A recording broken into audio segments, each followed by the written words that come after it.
I think it is important for teachers, for all teachers, to be role models for their students.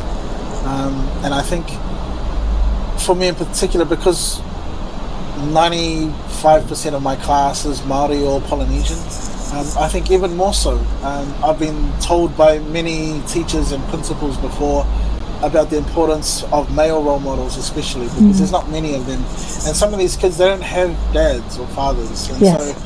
so it puts more an emphasis for me to be a role model of sorts, not to try and be their father or anything, but just to let them know that, you know, just because your father isn't there doesn't mean you can't open up and have a fatherly role model in the school. But I think for our Māori and Pacific and Polynesian children, I think it's really important for us to help them navigate that aspect of their identity, to take pride in it. Yeah. Because, like you mentioned, you know, growing up, I was always trying to fit in with the Pākehā. Yeah. Because Me too. you know, they were always the mainstream, they had everything, and I wanted to be a part of that.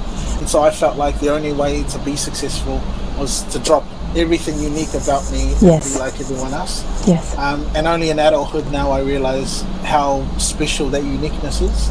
So if we can help unlock that appreciation for our identity, our uniqueness at that young age, I think it doesn't matter which way the world shifts, because the world will go the way the world goes, but they'll always be equipped with the foundation to thrive no matter what.